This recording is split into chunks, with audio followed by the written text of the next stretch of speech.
He told me everything about the tenant and then told me that he couldn't really talk about the lease. I'm not asking about the lease. Shut your mouth and listen. Try it. You might like it. Wow.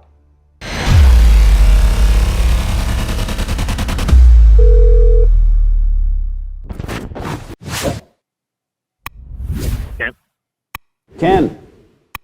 Yeah. Hey, Ken, my name's Danny. I'm looking at some commercial space. Wanted to discuss a potential lease with you. What are you looking at? Well, actually, Ken, I'm looking at the laundromat specifically. I'm pretty sure you'll smell what I'm cooking here. I'm always after laundries. I've been doing laundries in the Valley for 15 years, and This is the way we do it. It's a little perhaps unorthodox, but I'm always after infrastructure only. So I'm reaching out to Ken to see if there's any lease coming available. Look, we've scouted this store. My partner and I have looked at it several times. It's just a wreck, you know. Sure. I mean, the business is just equipment. And obviously there's more to it. I mean, the color you paint the walls changes the outlook of the consumer, just like a dentist's office. But not to get into the weeds. When we scout stores like this, we see a lot of room for improvement, and we want to reach out and see if at any point we can talk lease terms. I don't buy the existing business to cut to it. I don't see, you know, value there. Right. That's what you're interested in, buying the existing business, right? No. I'm interested in this because it just got purchased. Okay. Somebody else stepped up and bought this from somebody who'd been in the project for quite a long time, and he had a couple of different laundromats, and good. He decided to sell this one. He sold it to a young lady who's an interesting entrepreneur, and she's out, she bought this one and I think another one. So I think that, she's not going to be interested in selling. In fact, she's doing some improvements on it now. Sure, Ken, I'd like to talk to you and you only. And really, no, I don't have anything to do with her business. Though. No, I know. I don't get in the middle. I know. So. And I just want to talk to you for a minute. I'm not selling anything. I never buy laundromats. I did that 15 years ago. So what exactly do you want? I mean, from me. Perhaps nothing. I'm not getting this conversation. You will, 100%. You will. Okay. Well, once you enlighten me. Sure. 100%. Okay. When I build laundromats, I do what I'm doing now. We scout the store. You and I both know it's a wreck. I reach out to the landlord or their agent. I assume you don't own the building. I don't want to make wrong assumptions. No. You work for the landlord. No, I manage it. Perfect. I just manage it. You are the right guy. Today, tomorrow, next year, next week, if your operators fail in laundromats, I just want to talk lease terms. It's that simple. Sure. It's an easy matter, Ken, to buy laundromats. I just don't do it. So here's what's funny. You said that your previous operator who paid you rent here, and I'm not looking for your rent rolls or specifics. You said that he's no, I'm not. You said that's not going anywhere. But you gave some information. You said that he sold this particular laundromat even though he owns others. So let me give you my opinion. This one was a dog.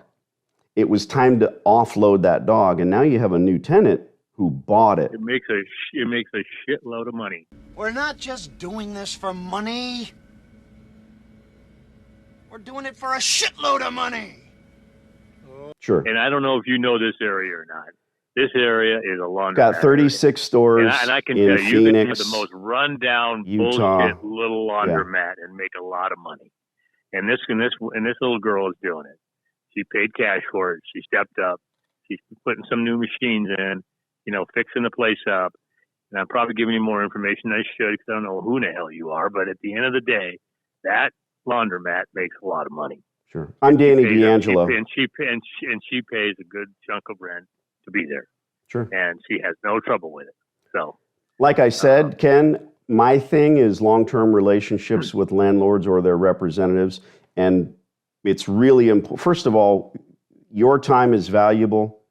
I'm not going to say my time is valuable. I've got stores in 3 states, been doing this a long time. Absolutely, laundromats are phenomenal. I just don't know what you want from me. I can't really get involved. Let me say it business. Let me say it in 3 sentences.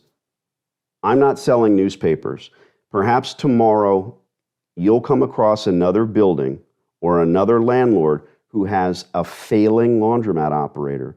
I want you to understand I'm the guy you call and say, hey, let's talk terms.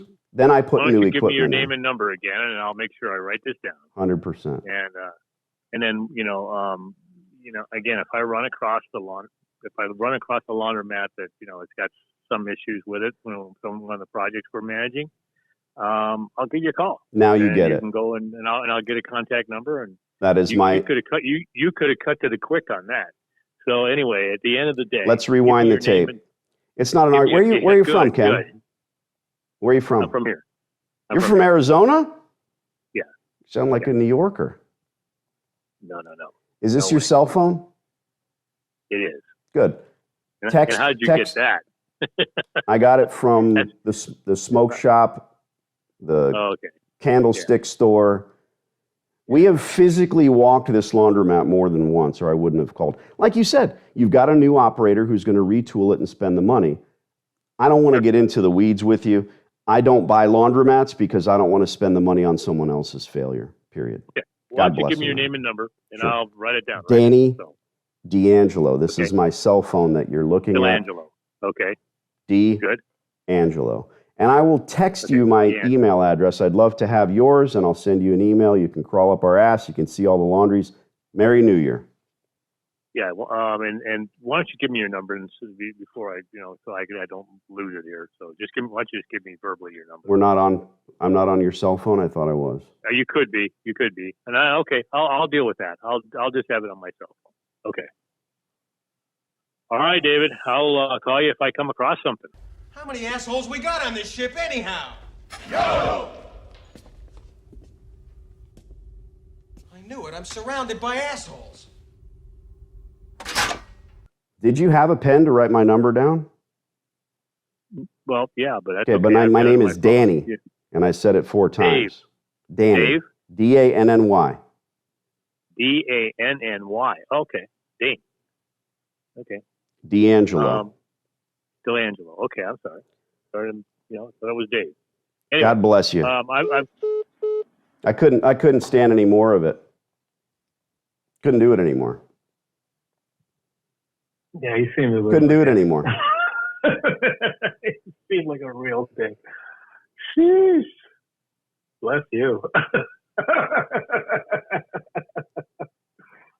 Bless you, man. Get the cotton out of your ear. Now, look, I have this reputation for just beating down these landlords and their reps, right? This guy, that's an easy target. I mean, that's shooting fish in a barrel. Sorry, sir. I'm doing my best. Who made that man a gunner? Why bother? That is, you can take that video and create a what not to do with a potential client in the universe of real estate. In fact, that might be too long of a YouTube thumbnail for it, but wow, Ken, wow. Maybe next time you just cut to the chase. Personally attack the potential client. First of all, he blathered on about everything that goes on with his tenant. He told me everything about the tenant and then told me that he couldn't really talk about the lease. I'm not asking about the lease. Shut your mouth and listen. Try it. You might like it. Wow. Ken's going to be saved directly in my phone. Oh, I think he just texted his email address. He didn't. Just imagine doing this all day, every day. I was sure he's going to say he's from Chicago, the mean streets. Next. Yeah, I wouldn't have pegged him for being here.